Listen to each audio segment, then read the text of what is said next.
Salam berjumpa kembali di channel Java Kembang. Untuk kali ini kita akan membahas tentang santet dengan narasumber kita, Mas Dedi. Selamat datang. Selamat datang Mbak Tiri. Untuk kali ini saya ingin bertanya mengulas tentang santet. Mungkin pemirsa juga sudah banyak mengetahui tentang santet. Ini kebetulan Mas Dedi itu praktisi spiritual, jadi beliau akan lebih paham dan mengetahui. Mas Dedi, saya mau pengen tahu pengalaman Mas Dedi tentang santet itu seperti apa? Santet itu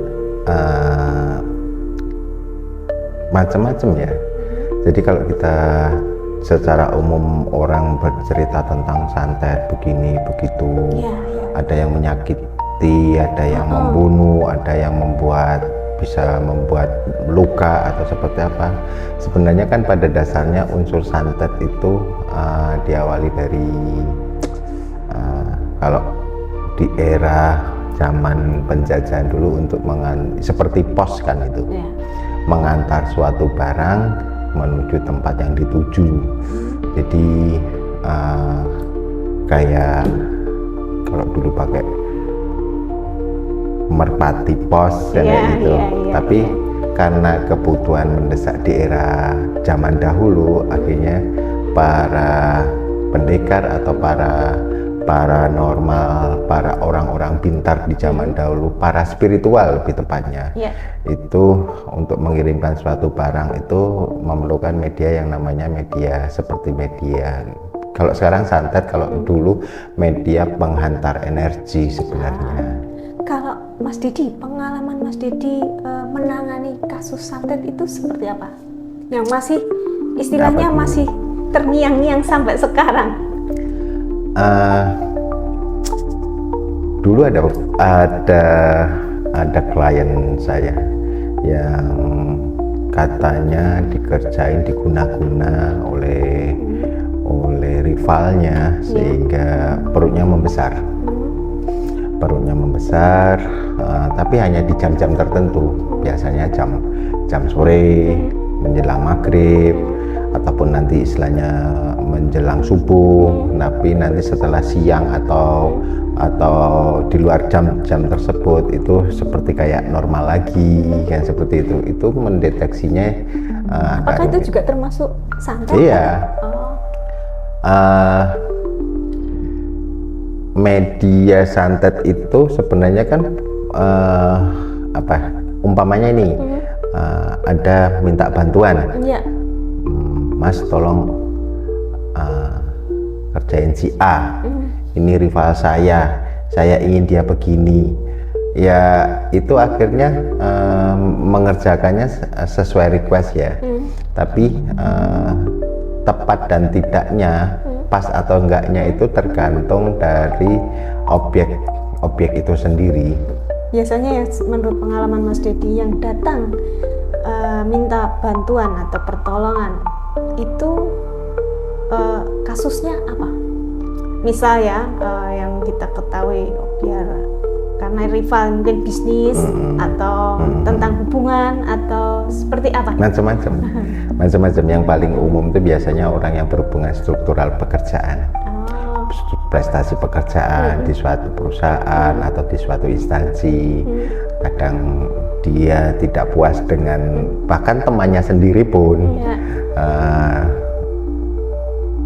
dicelakai istilahnya.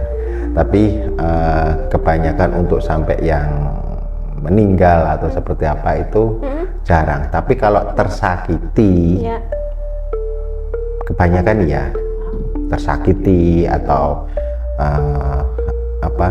sesuai requestnya itu kebanyakan goal.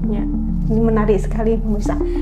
Tolong ceritakan istilahnya ya, tersakiti terus sampai pengalaman dari istilahnya ada yang datang nih minta bantuan seperti Mas, saya minta tolong ini itu bagaimana istilahnya menurut pengalaman Mas Dedi dari awal sampai akhir berapa lama untuk menarget seorang korban?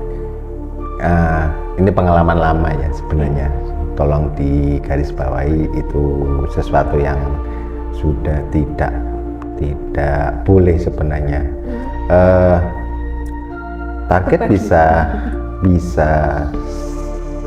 1 kali 24 jam, bisa 1 minggu, bisa 1 bulan, bisa lebih dari 1 bulan, bahkan mungkin bisa gagal.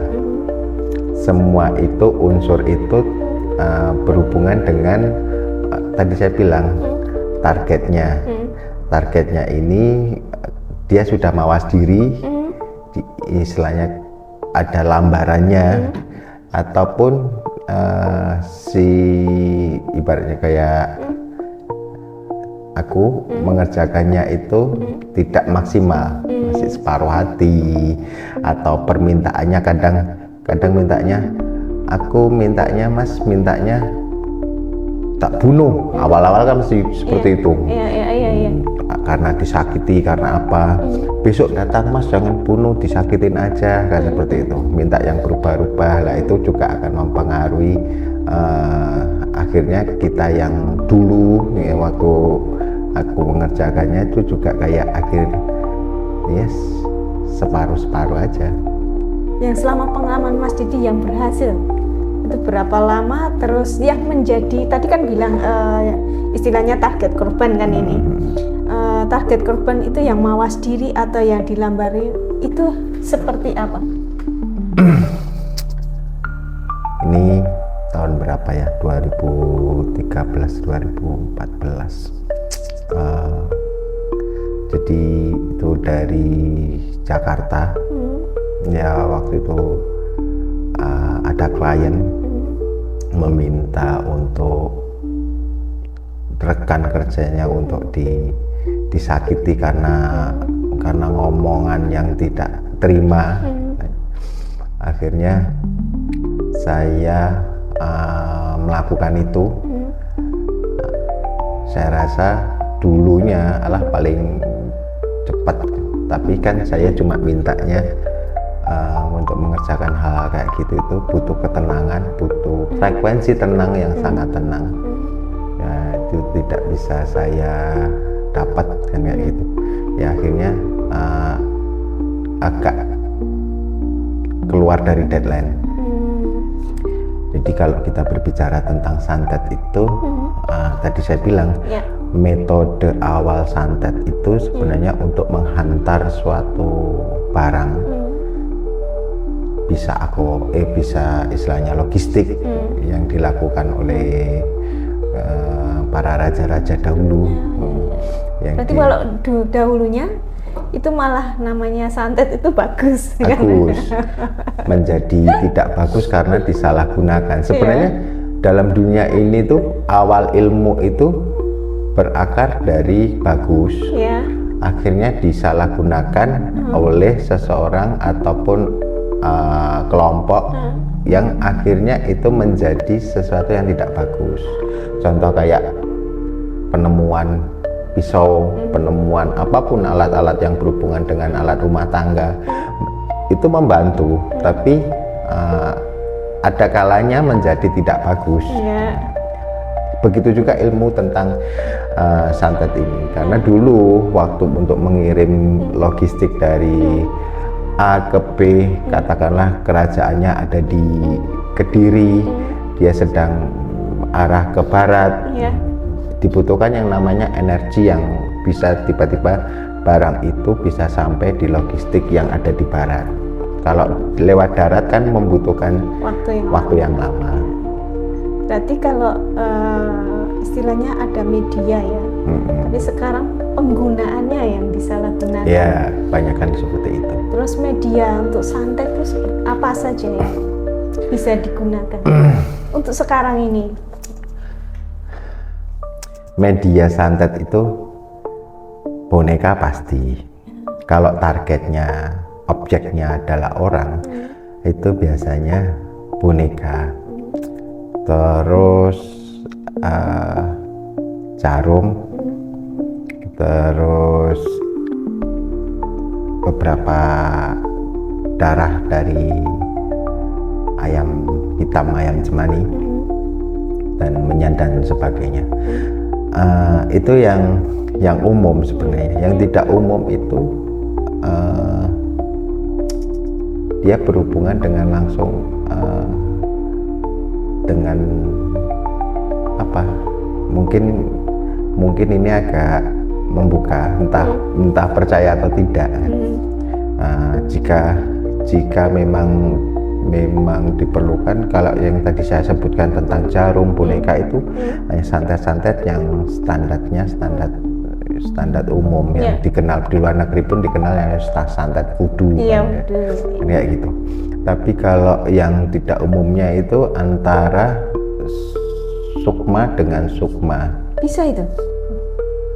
Apa Mas Didi pernah melakukan atau cukup tahu, tapi nggak melakukan hal-hal seperti itu, karena tadi saya bilang belajar itu bukan berarti harus mempraktekkan. Karena begitu kita mempraktekkan untuk merugikan seseorang itu, ending akhirnya jatuhnya ke kita, karena energi baliknya itu mungkin saat ini kita tidak merasakan apa yang namanya lemparan energi kembalinya ya, tapi ketika nanti usia bertambah 50 tahun, 60 tahun balik lagi ke mungkin yang masih peng-requestnya ya yang ngerjainnya kena semua. Tapi kan saya juga dengar nih kalau yang kena santet itu pasti mohon maaf ya langsung meninggal. Itu seperti apa menurut pandangan Mas Didi? Meninggal itu di tangan Tuhan sebenarnya. Jadi kalau di awal saya bilang meninggal itu di tangan Allah, tapi kalau yang namanya menyakiti itu siapapun bisa menyakiti.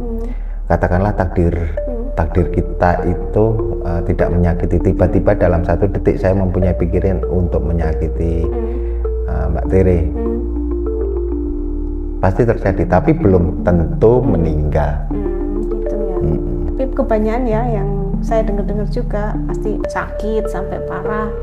Ya, kan itu menyakiti, kategorinya menyakiti. Karena metodenya ada objek yang namanya barang, entah itu paku, entah itu jarum, entah itu apa, dilempar, dilarikan ke target. Tapi untuk masuk ke target utamanya dibutuhkan memang satu kefokusan, keheningan, yang dua memang keberanian diri, dalam arti memang aku tidak punya istri, aku tidak punya anak, aku tidak kenal saudara, jadi memang murni aku dan ilmuku dan targetku. Ketika kita dalam mengerjakan itu masih mikir istriku nanti kenapa-napa atau anakku nggak bakal jadi, pasti itu nggak bakal jadi. Tapi ketika sudah istilahnya oke, you targetku, aku dengan skillku, aku dengan keilmuanku, persetan dengan saudara, anak, istri, orang tua, masa bodoh kebanyakan jadi kayak gitu. Menurut Mas Didi itu santet itu sebenarnya ilmu apa? Yang saya dengarkan ada ilmu hitam, putih. Menurut Mas Didi apa itu santet? Ya itu tadi penguasanya. Ketika kita sudah menguasai, memahami suatu ilmu, ataupun kita mau bisa menyupiri suatu kendaraan, kita buat untuk kebaikan menjadi baik, kita buat untuk keburukan menjadi buruk. Sedangkan santet ini kan sesuatu yang pada dasarnya sudah stigmanya sudah buruk, sudah buruk. Memang akhirnya diperparah dengan permintaan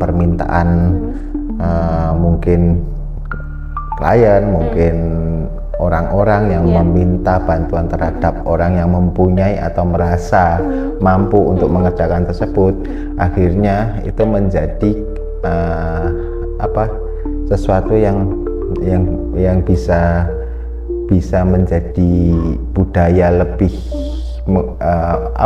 konotasinya jadi nggak bagus. Ya. Itu yang zaman sekarang, menurut Mas Dedi, apakah santet itu masih berlaku atau sudah dikaburkan atau seperti apa? Sampai hari kiamat hal-hal yang berhubungan seperti itu pasti Masih ada ya? Tidak akan hilang. Dari Nabi Musa ke belakang pun hal-hal itu masih ada. Jadi ketika ada sesuatu yang manusia yang tidak percaya atau merasa sesuatu itu hal yang nggak mungkin, mengada-ada, mungkin dia sedang pada saat perjalanan spiritualnya atau logika dalam kehidupan dia sedang mencarinya, itu bertemu dengan memang yang tidak bisa membuktikan. Iya. Karena kan pada dasarnya ilmu ini ilmu rahasia. Iya. Yang menjadi tidak rahasia karena terpublish.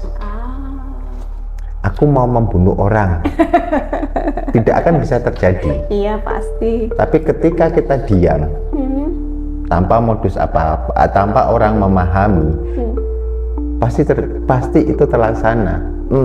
Tadi saya bilang kalau itu meninggal atau mati itu urusan Tuhan, urusan Allah.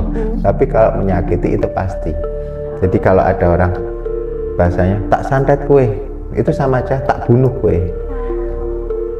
Itu tidak akan terjadi. Kan? Tapi kalau dia diem di otak alam bawah sadarnya dan hati jiwanya berpikir bagaimana aku bisa menyakitimu. Itu sama aja dalam suatu urusan pekerjaan. Ya tadi saya bilang teman sekantor. Iya. Tak hancurkan kamu dari posisimu. Tapi kebanyakan yang nggak bisa. Tapi kalau dia diam, oh iya di belakang pasti terjadi. Kan gitu. Iya. Cara kerjanya hampir sama. Jadi kalau istilahnya kita bilang santet itu tidak ada atau apa, kita tarik ke belakang. Di era-era kerajaan, di era-era mungkin kewalian, mungkin kerasulan, banyak cerita-cerita yang menerangkan bahwasanya bahkan Rasulullah sendiri pernah terkena santet. Jadi media santet itu ketenangan, kesunyian, benar-benar sunyi. Dia akan bersatu dengan yang namanya energi gaib. Nah ini kan di situ ada ini jin. Jin-jin yang mempunyai energi besar, energi yang bisa dikolaborasikan dengan raga software dalaman kita seperti sukmone kita, ataupun istilahnya bahasanya orang Jawa kakang kawa adi-ari nyaris dulur papak lipo pancernya kita, itu bisa match. Terus yang kedua memang sinyal dalam hari ini BTS-nya kuat, tapi dalam hal spiritual kesunyiannya kuat. Yang zaman sekarang saya pastikan kalau ada paranormal atau orang yang mempunyai kelebihan, kasih request mengerjakan seperti itu selama dia masih di dalam kota, selama dia masih mendengarkan suara motor, suara manusia, kelihatannya benar-benar hening. Karena yang kita serang itu sebenarnya bukan raganya, yang kita serang pertama adalah dalamannya. Kita itu santet itu seperti virus sebenarnya, merusak sistem softwarenya dulu, meraba. Virus itu memasukkan dulu, masukkan dulu ke dalam, tangkap enggak ini, yang kita sebagai hacker kan ini. Tanggap enggak ini ketika kita masukkan suatu virus masuk ke dalam, memonitoring GPS-nya, memonitoring server apa aja yang dia download, apa aja yang dia miliki. Nanti ketika dia tidak sadar, di situ kita bisa mengendalikan, melemahkan dulu mentalnya, mental dalam arti sukmanya, kepercayaan diri dia, jam-jam berapa dia lemah, ngeblanknya. Jadi nggak ngerjakan sekali ngerjain. Berapa lama itu Mas? Kira-kira prosesnya ya? Kalau mendapatkan, ya ini tadi kembali lagi, ini hanya sekedar share, bukan pengalaman kan tadi saya sudah pengalaman Mas Dedi berapa? Kalau mendapatkan seperti itu nggak lebih dari 2 minggu pasti guling, Jatuh gitu. pasti jatuh. Tapi tadi saya bilang, membunuh bukan prioritas kita, tapi menyakiti, membuat lumpuh atau mengisi suatu barang seolah-olah ke dalam raganya, itu prioritasnya. Karena kita sendiri sebagai pekerja seni kan istilahnya kan bahasanya, merasa kayak Itulah seninya. ada rasa yang dimana kadang seperti kalau itu balik ke diriku gimana, ada rasa seperti itu. Nonsen kalau orang tetap berani aja, berarti dia tidak punya perasaan. Dia membantu atau apapun itu sebenarnya ada perasaan mungkin diartikan dalam sisi membela seseorang atau sekelompok, tapi merugikan seseorang atau kelompok lain. Yang menjadi korbannya itu terus bagaimana? Yang menjadi korban karena biasanya mengerjakan, yang meminta request nggak jauh-jauh dari orang yang tersakiti. Dia akan memberi info, Mas udah mulai begini, Mas udah mulai gini lah. Kita sendiri sebagai udah pelakunya merasa udah kayak, oh berarti tinggal masuk lagi satu sisi ini, tak masukin dalam sisi tak sakitin di bagian ini, nanti dia mulai merasakan kelumpuhan, mulai apa kan kayak gitu. Karena seperti energi diikat energi. Itu sebenarnya santet. Kalau kita berbicara santet, masuk ada paku atau apa, itu gitu? udah. Ya itu tadi saya bilang levelnya. Berarti yang create-nya, pekerjanya benar-benar mendapatkan situasi yang benar-benar sunyi, terus ilmu dan alam yang benar-benar mendukung pada saat proses tersebut. Dan saya pastikan orang tersebut sudah lupa akan Semuanya. istrinya, anaknya, saudaranya. Jadi lingkup skupnya udah lupa semua. Iya. Apakah benar-benar ada paku di dalam? Ada.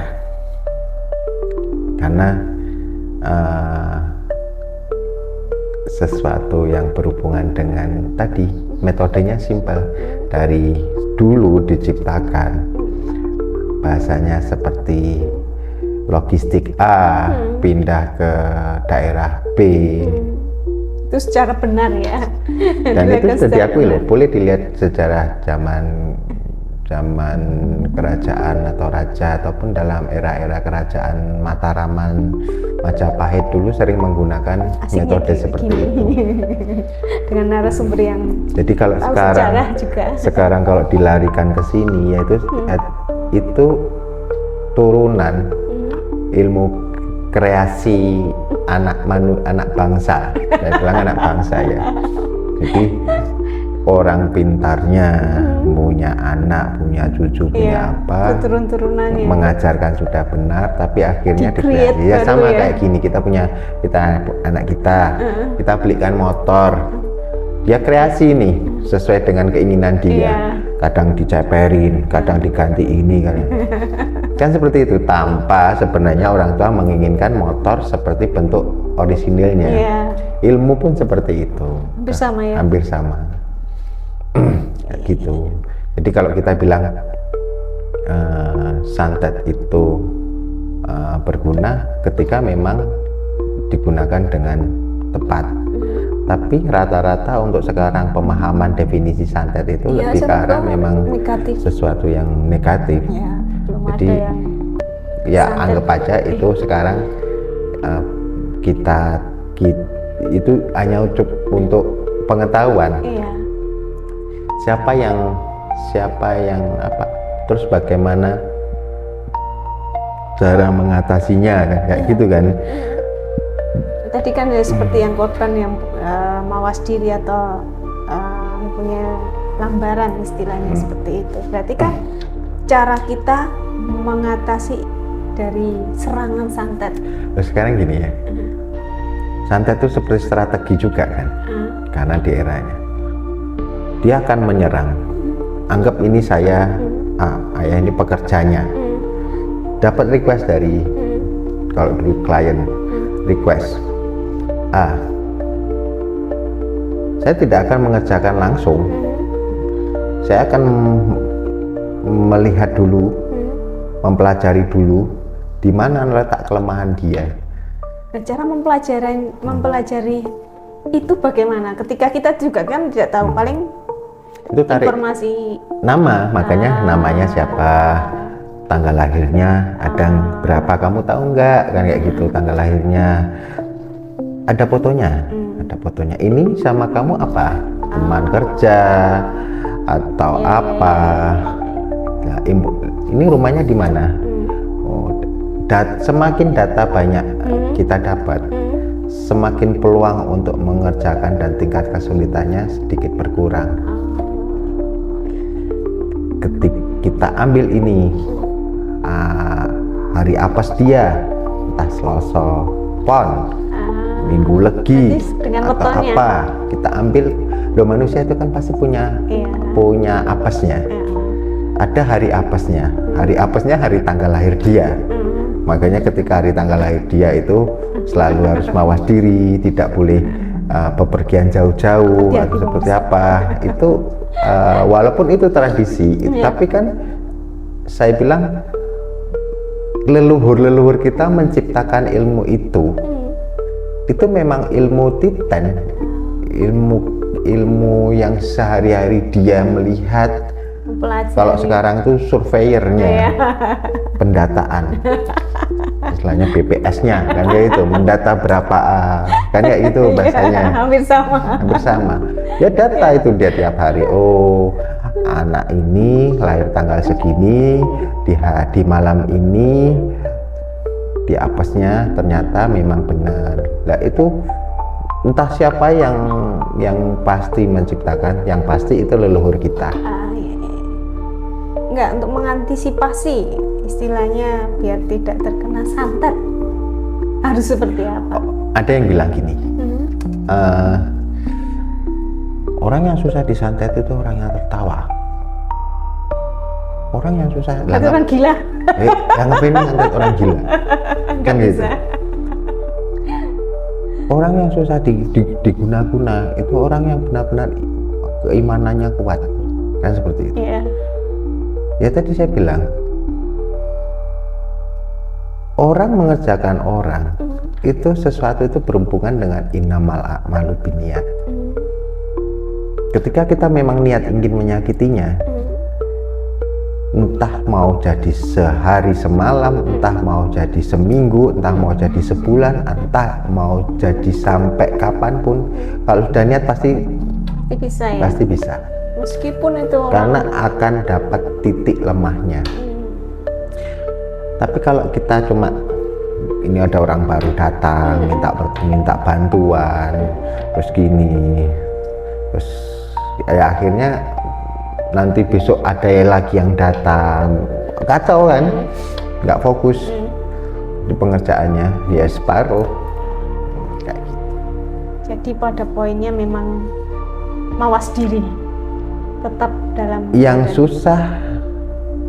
Pertanyaan tadi, siapa yang tidak kena? Ya. Pertanyaan saya, Rasulullah kena. Itu pun kena. Pada keimanan. Dia minta sahabatnya, aku terkena santet. Itu pun dikasih tahu sama malaikat Jibril. Ya.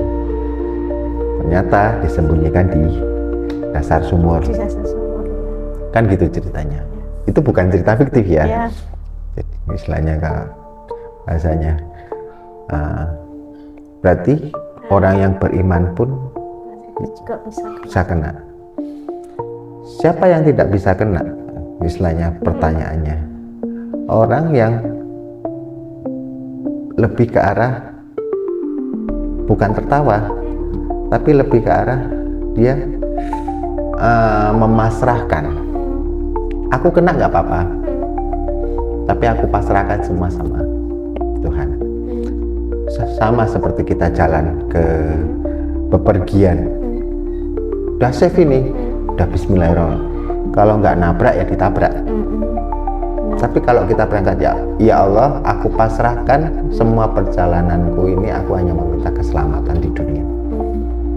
Jadi yang bisa menyelamatkan itu atau bisa menyelesaikan semua urusan yang kayak gitu ya kembali Sang Pencipta. Ya. Kita mau berbicara aku nggak mungkin kena seperti itu, dia saat berbicara seperti itu karena memang kondisinya kondisi yang dimana Tidak terkena ya. tidak terkena. Iya. Bisa aja keluarganya yang kena, tapi dia tidak menyadari. Tapi lama-lama ketika keluarga ini dibikin susah oleh entah itu istrinya atau anaknya atau orang tuanya, akhirnya semua energinya terkuras di sana. Bisa kena semua ya. Digempur satu tembakan, tes pasti kena. Kena malah satu korban kena semuanya. Ya, makanya tadi dia bilang harus tahu dulu tanggal lahir, nama, foto, siapa, anak berapa, rumah di mana. Nanti kita datangi lewat mimpinya, kita tarik sukmanya, kita masukkan ke dalam tubuh sebagai medianya, kita tanya-tanya. Kalaupun kita nggak tanya, istilahnya jin korin yang ada di dalam mendampingi diri dia, masukkan tubuh. Nah di situ nanti akan ketemu, oh titik lemah dia di sini, dia di sini. Tapi ya itu tadi kembali lagi untuk hal-hal seperti itu hanya sumber pengetahuan saja. Jadi bukan sesuatu yang harus diulangi lagi. Gitu pemirsa ya, ini hanya sekedar kita mengulas baik buruknya tentang santet. Jadi kadang-kadang di khalayak umum pasti mengenalnya santet itu hal yang negatif, padahal sebelumnya bukan seperti itu. Ya. Semua yang datang dari atas itu awalnya putih. Awal penciptaan itu bagus. Ya. Tapi ketika sudah menjadi tercipta dan berjalan di situ baru ada kreasi-kreasi macam-macam. Ya itu wajar ya. Saya anggap itu wajar karena manusia diberi pengetahuan, keilmuan untuk selalu berkembang. Jadi ilmu-ilmu seperti ini kadang pemahamannya yang kita pahami, kena paku, berdarah itu santet. Sekarang udah maju lagi. Cara nyantetnya udah tidak seperti itu. Tapi itulah harus yang dibumingkan. Jadi santet biasanya gitu. Kena santet. Sakit langsung, wah itu kena santet. Juga gitu. Ya udah, saya rasa cukup ya Mas Didi atas informasinya, pengalamannya. Besok kita sambung tentang lain lagi. Saya kira cukup Mas Didi untuk karena ini kan pengalaman. Ya, karena ini channel untuk berbagi pengalaman tentang apa yang menjadi pernah saya alami. Spiritual apa yang pernah saya jalani, karena ini konten yang membahas dan berjalan tentang dunia begitu-begitu. Dunia tentang praktisi spiritual dan pengalaman-pengalaman dari Mas Didi yang menjadi wawasan kita semua, biar tidak salah paham tentang santet, karena kita mengulas tentang santet. Terima kasih Mas Didi atas keterangannya. Pemirsa, terima kasih telah mengikuti dan melihat ataupun mengulas tentang santet dengan Mas Didi. Saya Tere mohon undur diri. Kita bertemu lagi di channel Java Kembang di episode berikutnya. Terima kasih. Wassalamualaikum warahmatullahi wabarakatuh. Waalaikumsalam warahmatullahi wabarakatuh.